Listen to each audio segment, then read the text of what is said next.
everybody. Welcome to my table. I'm Robert from Legends of Nirvana, and I'm got a guest reviewer here with me. This is my cousin, Chris Bishop. I'm Chris Bishop from Bev and Larry Bishop. That's right. My aunt and uncle. And we grew up together in our little town of Indiana. And so he lives in Colorado now, but comes back to visit occasionally. And he was gracious enough to play some games with me, and we hung out for about a week, and we got several different games to go over with you. And the first one we're going to go over is Role Player Adventures. So before I get started, make sure that you hit the subscribe button and that like button so that you can see more of our videos.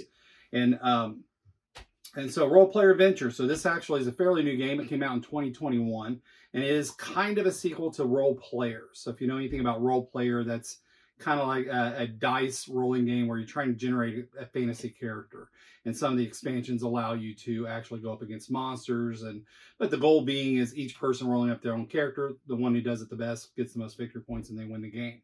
Well, you can actually take that character and then take them and bring them into Role Player Adventures, which turns it into a dungeon delve, and almost like a Dungeons and Dragons in a box type of game. And so quite a few storylines driven and adventures. We'll go over that in just a second. So 2021 overall rank is 1,897 with a rated at 8.5. It's a pretty good score. It's designed by Keith. Let me get my writing's a little bad. Obligatory apologies. I cannot pronounce these very well. So Keith Majetka, Peter Andrew Ryan, James William Ryan were the designers.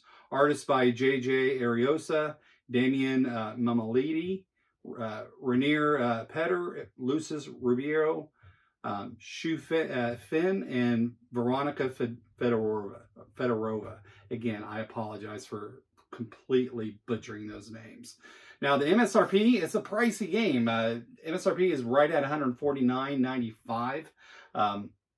You can get a little bit cheaper on some of the other websites. Like I looked on Card House, you can get it for $102.95. Geek Market had a little bit more expensive than that, but MSRP $149.95.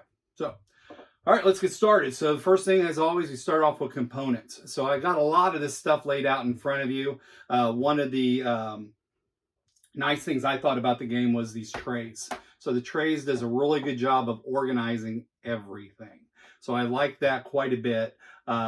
I thought the cards themselves were really good quality. They got a linen finish.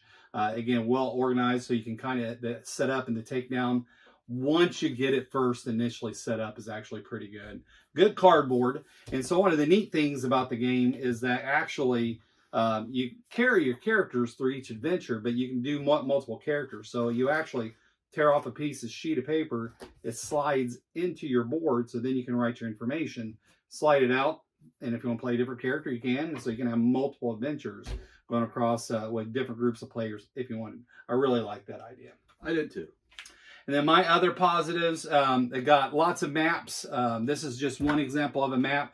They're two-sided, so lots of variety as far as the map goes. Books are, I'll show you those in a minute when we do the theme. They're all they kind of look like a D&D style from the old school D&D adventure modules, which I really appreciated that. And I guess my only negative that I got is although the cardboard player board is fantastic, the other cardboard in the game is pretty standard. It's got cardboard coins, cardboard chits.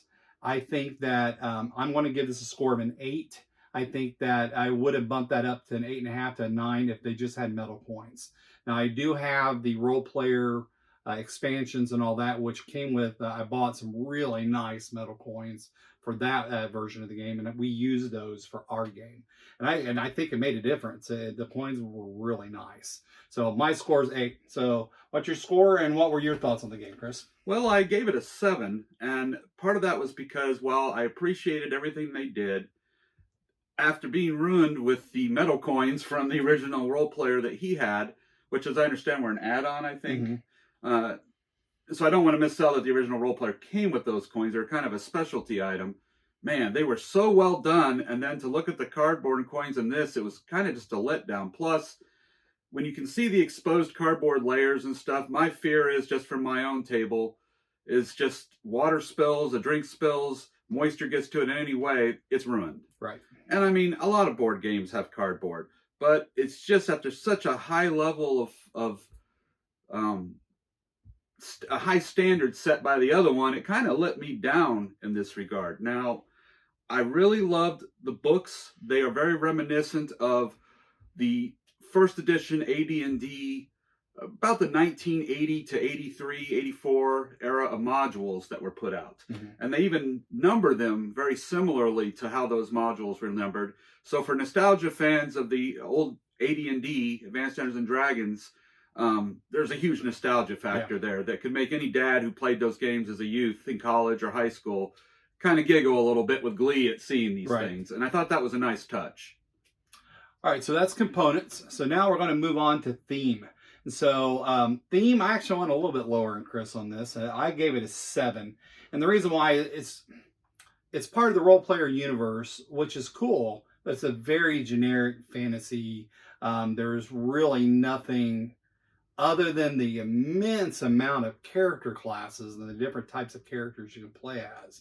It's still pretty generic fantasy. Really nothing particularly unique about it, but fantastic artwork. I think the artwork is very nice. And I really like the fact that it does carry over from role player. So I love the fact that I can just role play a game and role player, play that as much as I want, but then take that character that I created and then bring it over. And just so you know, the better the character and role player it is, the easier this game is, because we'll talk about gameplay mechanics, but some of the things that you get is all based off of how well you scored your other character. So if it scored really well, you get some extra advantages. So I scored it a 7. What did you do? Well, I gave it an 8, and part of that reason was there was a lot of variety. I mean, you're not just stuck to the standard fantasy races of elf, dwarf, halfling, etc. They really knocked it out of the park for me in the fact that there were so many different races. And I remember as a youth playing D&D, we'd come up with all kinds of funky races and things that we wanted to introduce to our world. And that kind of did add some flavor. As Robert said, it still does have that generic fantasy feel to it. You really don't get, I can't say you don't get death, because the quests are very story driven in that as you're playing through, it almost reminds you a little bit of Choose Your Own Adventure or Lone Wolf Adventures, but I think we'll cover that a bit more later.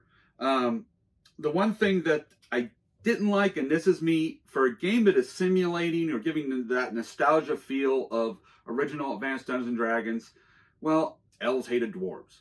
Dwarves weren't crazy about elves. And yet every race in this game seems to, harmoniously work together for these 20 or so different races you got to choose from. Right. And that's just not the way the old style of the game works. I understand 5th edition, everybody holds hands and loves each other, but for a game that's trying to hit that nostalgia feel, that kind of broke it a little bit. And you can actually have like chaotic neutral, chaotic evil. You can have all these different alignments, but other than for scoring, you don't see a whole lot how it plays into the game itself. So I do agree with that. I didn't think about that, but you're right. They really, if I had something that was lawful and you had something that was chaotic, you'd think that they would be butting heads and we would be either being able to screw each other over or something to that effect. And that really wasn't an option. Well, I mean, I did notice that it seemed like your class ability and the way you got scored for your alignment did play a factor in the aspect that if you got closer to what a paladin being lawful good is supposed to be, that was worth victory points. So if you did play your character to what historically those kind of classes would kind of play like, there was a reward for doing so, which made sense. But you're right, as far as the alignment actually allowing Robert to be a chaotic neutral monk and mess me over because he just wants to do what he wants to do. Meanwhile, I'm the, okay, everything must be this way, paladin. There was no interplay of that. Right. But, overall theme, though, I think 7 is still a good score for me. It's a solid theme, just a little bit too generic for my taste. Now we're going on to Rulebook. Now, Rulebook, I gave this, I think we both agreed on an 8. So what's great about the Rulebook is that it is very colorful, lots of detail, but the problem is that some of the cards are not clear in the game. So we had to look them up, and we even had to go online a couple times to look up some clarification stuff on the cards. And what would have been really nice if there was an index of all the cards and what they would have done. So then we could easily look that up instead of having to go online or go on to Board Game Geek to see how other people would have played that. But most part, it was pretty clear, and I think that it was understandable. We learned it. We learned it quickly. We didn't have any problems in that regard. It's just I think that they could have done a little bit better on job on the rule book, especially clarifying all the cards. And there's a ton of cards in the game.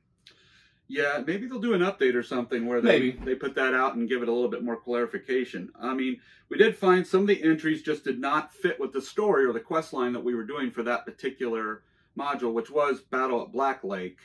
And that did cause some problems. Like mainly, for one example, if you go to the bank, the story did not really take into account that you were doing that, or not bank, I'm sorry, if you went back. Bank. If you went back, like there was a case where another companion you were working with outside an NPC, he was clearing out this area where there were gnolls. But in order to get all the proper items to be able to unlock, and I don't want to give any spoilers, a special thing, you needed to have visited all the camps to have collected these components to make a key of sorts. And there was no accounting for that really in the quest book as you were going back and forth, which made it very confusing. I mean, it does, but it was confusing. It was confusing. It does because what it does, you put an experience token on every place that you haven't been to. So the rule book will say, if there's an experience token, do this. If there's not an experience token, do that. But what we didn't know, as Chris said, is that really when we found this special thing or we wanted to do it, we couldn't do it. So in order to do it, we had to go back around, not knowing that we needed to go back around to find more stuff to be able to then do cool stuff later on. So it was confusing in that regard, and I completely agree with that. I remembered it now. The NPC had literally... Yeah, it told us to go one way, they'll go the other. Yeah, and they destroyed. And it said, I'll look for a fire. Right. And so we thought we did all that. Right. And we moved on to the story, and then come to find out that we did have to backtrack a little bit to do more cool stuff. So right. We didn't have to. I mean, the story would have moved forward, and I think we would have been fine, but we would have missed out on some cool stuff. The completionist in us had to, Absolutely. Take care of every little item. So the rule book was an 8.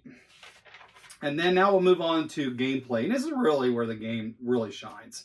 I mean, we both gave the game an 8.5. So some of my positives before we really talk into how to play the game is that, again, bringing in the rules for bringing in a role player character really was pretty simple to do. And it made a big difference because you can also do pre-generated characters, but they didn't have that same flavor as the one that I made myself. Right. So I really like that, and so I really like the bringing in the new characters. I do like the limitations of the dice and cards being available. So I mean, there is some strategy in the game on what, because you can use these little tokens to be able to modify certain parts, and you are very limited on what you can do. And so I really like that. It's like, do I do it now? Do I do it later? I don't know. And so there's quite a bit of strategy involved in that, and I liked it a lot. And I think it would have been really interesting to be able to see how some different tracks in the game, how it would have affected different options in the game. So like if you did certain things really well, would it unlock more things over here? You didn't really get that, at least not yet. We only played the first adventure. So we'll go ahead and go over your parts on what you liked, and then we'll go over just looking at some of the cool parts of the game. I think I gave it an 8.5. I really liked the mechanics. I liked how there were titles that you would get as you did certain things, that you build up favor with certain groups within the game. And, obviously in a D&D game, the players organically begin to build up favor with the village that they're working for, or maybe the local nobility or whoever's in charge of it. And it does simulate that as you make one group happy, you might be ticking off another group. Yeah. So you have these different tracks. So this particular sheet that Chris is referring to, this particular sheet will track all this stuff. So you have these 3 different favor tracks down on the bottom, and that's the part that I liked as well. We didn't get anywhere near enough, but it'll be interesting to see how these could affect possible options later in the game. Will it reduce the cost of items maybe if you go to something? We really didn't get into that part, but I think that was a good step. there's lots of replayability, and I think that's important. Is that even though we went through the first adventure, it was pretty thick, and they're all fairly decent. They're about the size of a first edition AD&D module from the 80s, and so therefore they actually packed quite a bit of content into that first the Black Lake District, which is the one we did, the first adventure sequence. It does capture the spirit of D&D without having to be Dungeons and Dragons, which there are many games that do that. I like Red Dragon Inn captures some of the tavern meetings in D&D and stuff like that. But this, in a much wider, encompassing way, simulates just about everything that's flavorful or fun in a D&D game. Like Robert, the ability to take my character that we played in Role Player and generated, which was an outstandingly fun way to do it, because it's kind of a competitive character generation in a way, which was fun. It did make me feel reminiscent sort of the old days when your buddy is saying, "Hey, I got an 18 strength," and you're like, "Oh, I got a 2," or what? Not 2, you couldn't get a 2. I got a 6, so I can barely pick up a paper without getting out of breath. It did have that. My only real negative to it, again, was the adventure book was not always clear on what to do next. But I think, as Robert had mentioned previously, that could be solved by putting a few more prompts in, if else statements, basically. Yeah. If this happens, do this, else this happens. That, and I think, again, maybe that'll get updated. Maybe on the website they'll put small updates in or errata for the... You never know. That might have been intentional. They might have, it's like, well, if you're not smart enough to go back and check it out, you miss out. You get what you get. Yeah. So, and we were lucky enough to do that and figured it out. And so, basically, the game is all ran by your adventure books or storybooks. You get a ton of this. There is literally... For the main story, you got 1, 2, 3, 4, 5, 6, 7, 8, 9, 10. In the double digits, he's out of toes. Official 10, 10 adventure books. Then you have an 11th finale book, which is the thickest of all of them. And then we didn't even know about that. We didn't even touch this one, but it's got side quests in it too. So that's super cool and a super ton of material. Now, once you play through all this, is it replayable? I think so. It might be. I mean, you're probably pretty familiar with the story, and you might be able to make better or educated actions because you knew what you did the first time may not have been the best thing to do. But I think that it still would be fun. And I think it would be fun to try and maybe find the things that you didn't unlock the first time through. But, maybe by the time you go through all 11 books, you may have completely forgot about Battle at Black Lake, and it'll be like a fresh game again. Well, and the other aspects that I think I'd illustrate, two very important aspects for those D&D nostalgia seekers, you don't have to have a dungeon master. Right. Robert and I were able to sit here and play together, and have a great time. And we also, the way it's set up is one person will read one sequence from, I think it's the quest book. Right. And one person reads something out of the Encounters book, the Tome of Encounters. Yeah, so this is the Tome of Encounters. So every time the book tells you to go to a certain spot, this is where it's talking about. Right. So it'd be like Adventure 2. And there's symbology involved, but the rule book would say, well, all right, this is what you combine, and this is what you figure out where to go in that. So like if there's 2 items you want to combine, it'll add up to a new number. Then you go to a certain part of the Tome of Encounters, and it tells you what you do or don't do. So, I mean, I felt like just the sheer fact that we were able to, essentially play D&D without having a DM and still get that same kind of flavor out of it was awesome. Yeah, I agree. And in case we didn't really show it off, so this is what your player board looks like. So again, you'll have a sheet of paper that slides in here, but then you're going to have a portrait, you're going to have your class ability, and then you're going to have fatigue. So basically the way the game works is that your stats will determine how much fatigue cubes you get. And then as you're doing different actions, you can turn in fatigue cubes to increase the type of die you need to be able to meet whatever actions are required. So it might say you need a red 6, or you might need a blue 2, and you randomly draw all this back. And if you don't draw the right colors, you're screwed. There's no way you can do it. But you can spend fatigue to get the colors that you need if you didn't randomly draw the ones you needed. And so there's still quite a bit of randomness to it, but it didn't feel like anything outside of a D&D game. You still are, you're rolling that dice, you're still trying to get that, that in this case a 6 or whatever, but you're looking for that specific number, but there's ways to mitigate it. And so it's not easy.